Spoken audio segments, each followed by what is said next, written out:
三日月。私はこの目で戦いを見届けます。出片嘅時候係2021年嘅1月1號，所以同大家講聲新年快樂先。呢條片呢就會分享我整呢一隻熒光彩透嘅巴巴托斯流程。今次會做得複雜少少啦，外甲嘅內外側同埋骨架上面都會用唔同顏色嘅熒光處理去做。如果你係第一次瀏覽我嘅頻道，我嘅頻道就係主要介紹一啲做基本模型處理嘅手法，同埋一啲我自己做改裝模型片段嘅分享。同時我亦都有做模型代工嘅，有興趣歡迎 PM。對呢類影片有興趣嘅朋友就記得訂閱啦。今次都係會將個骨架先上咗金屬色，所以就剪晒出嚟處理咗先。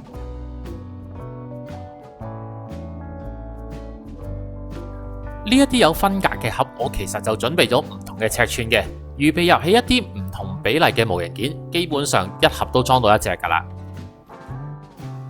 分好晒件就可以處理埋啲水口同埋打磨啦。但係呢隻巴巴托斯嘅零件呢，就比較零碎嘅，表現出嚟都細緻好多。如果大家有入手呢一隻呢，呢個部分都要留意預多少少時間嘅。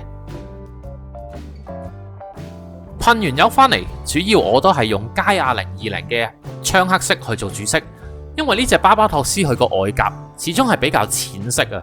如果我用銀色做骨架嘅話呢，就會變得太過搶眼啦。咁不過我都有用其他嘅金屬色去配搭嘅，譬如呢一度咁樣，我就用咗象域16號嘅雀燒金色。同時喺骨架部件上面有電纜位嘅地方，我都會做翻個分色，俾翻個紅色佢嘅。咁樣個骨架就唔會咁死咕咕得翻一隻黑色啦。然之後就可以對骨架進行組裝。砌呢一隻巴巴托斯，其實我就建議留意一樣嘢嘅。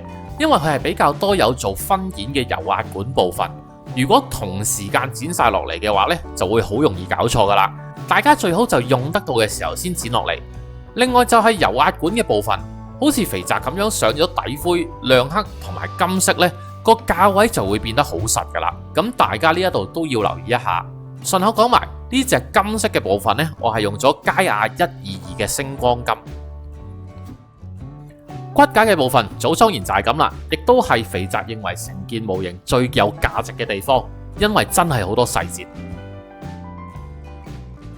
然之後就可以開始處理透明嘅件啦，將佢哋剪咗落嚟先。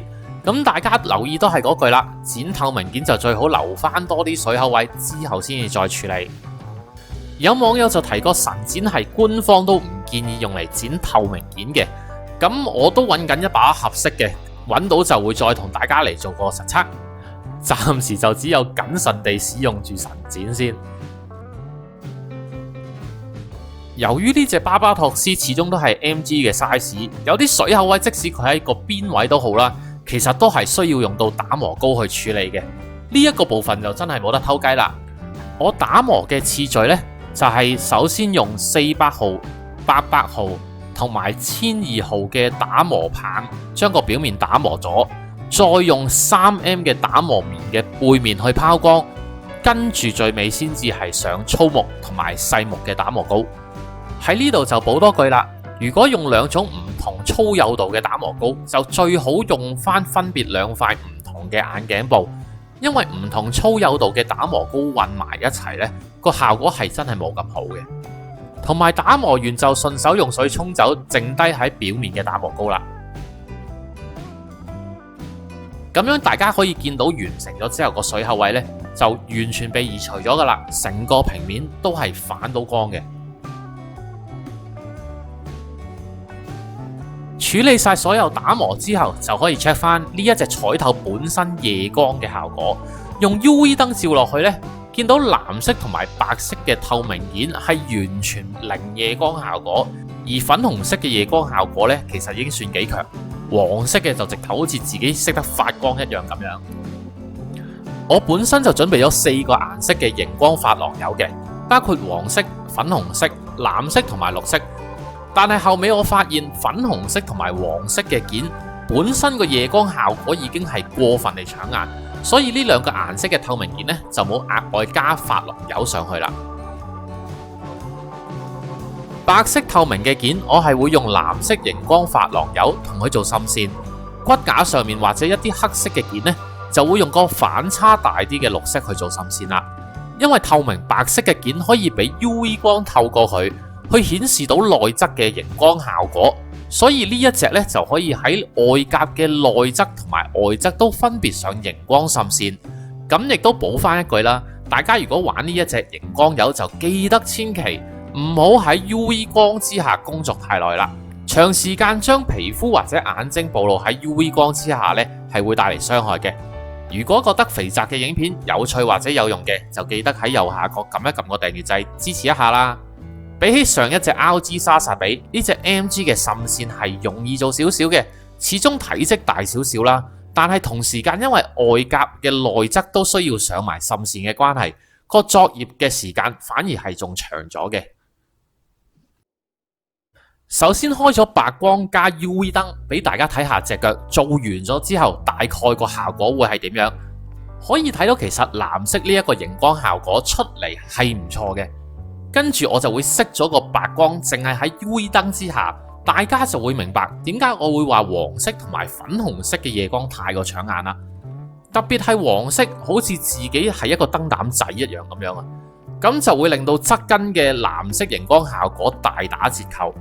如果我再喺上面上翻對應嘅顏色嘅熒光油嘅話，藍色嘅熒光效果就會更加被比下去。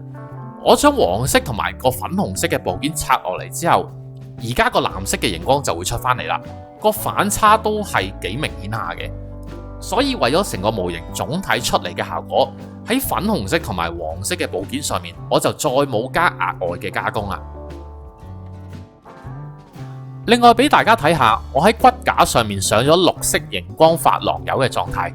其實如果你個底色係打一啲好深好暗嘅顏色，比如呢一度我就用咗黑鐵色啦。只要你一打個 UV 燈過去，其實個效果係特別明顯嘅，好似而家影片入邊示範咁樣啦。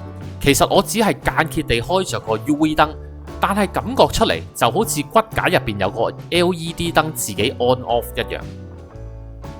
喺武器上面，我亦都一樣有做到呢個綠色熒光嘅髮廊油嘅，個效果出嚟就係咁樣啦。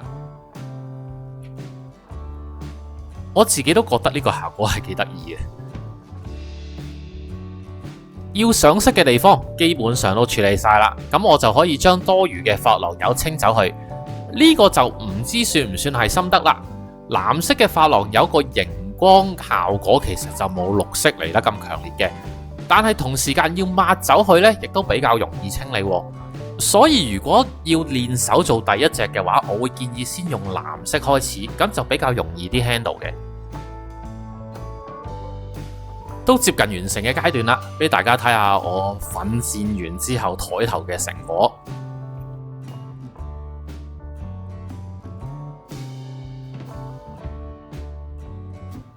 做得熒光滲線，當然唔少得嘅就係用埋熒光嘅水貼啦。呢一隻都係 EVO 嘅出品。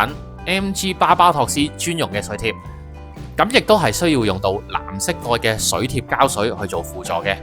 佢呢塊水貼紅色同埋白色嘅位置都可以做到夜光嘅效果。至於水貼黑色同埋灰色呢，就係正常水貼一張，冇夜光效果噶啦。大家玩呢隻巴巴托斯上水貼嘅時候，一定要留意，佢骨架上面係有好多水貼嘅。你千祈唔好砌咗外甲之後先諗住大安旨意，啲水貼全部都係出邊噶啦。我就係中咗招啦，結果我係要用多咗半日將嗰啲外甲全部慢慢逐粒搖翻晒落嚟，再上翻水貼，然之後再上翻個外甲上去。最緊要係咩？個外甲透明，你見到有冇水貼啊嘛。大家如果買咗呢一隻就真係唔好好似我咁傻仔啦。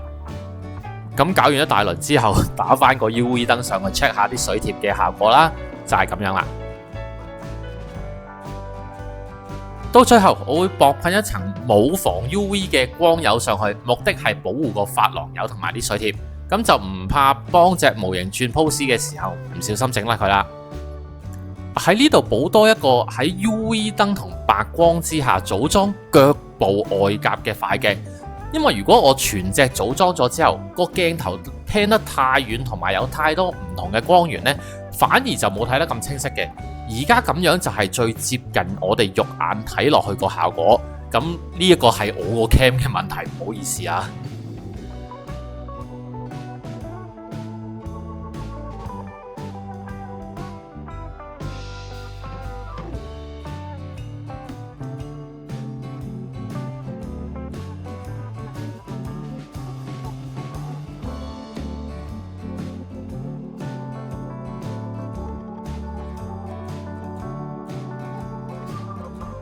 完成晒水貼，噴埋光油之後，咁就真係可以做我哋最後嘅組裝啦。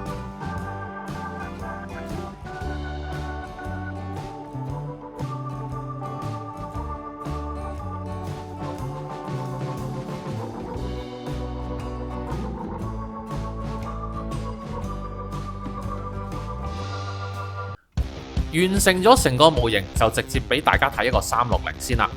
呢隻巴巴托斯其實佢個可動範圍係比想象中厲害都幾多嘅，只不過因為我喺骨架上面都噴咗底灰、亮黑同埋金屬色3層，所以令到佢成隻模型嘅所有關節都比原本設定嘅嚟得要緊。大家噴油上色嘅時候，呢一點亦都需要留意翻啦。睇完白光下嘅效果啦，咁我哋淨係開個 UV 燈嚟睇一睇啦。我諗大家都可以馬上留意得到黃色同埋粉紅色嘅部分，而家直頭變咗燈膽一樣。咁呢一個就唔太正式係肉眼睇上去嘅效果嚟嘅，只不過我個 cam 對光源嘅敏感程度都冇得再校啦，所以出到嚟係變咗咁樣。如果我唔 set 個 cam 去到咁樣嘅話呢，藍色個熒光線條就會俾黃色同埋粉紅色蓋住咗，入唔到嘅。咁所以我哋睇翻一個靜態啲嘅正面啦，結果就係咁樣。都係嗰句，肉眼睇上去嘅黃色同埋粉紅色係冇咁強烈嘅。咁但係因為個鏡頭嘅問題，咁我都冇得喺個影片入邊呈現俾大家睇翻一個最真實嘅畫面啊。咁呢一 part 係我有少少甩碌嘅，所以都只能夠最後係補翻啲硬照俾大家睇下個分別喺邊度。今日嘅影片嚟到呢度啦，大家可能聽到我今條片嘅發音係有啲問題嘅。因為肥宅有一隻牙痛緊啊，要就翻個嘴型，發音上就真係有啲拗教。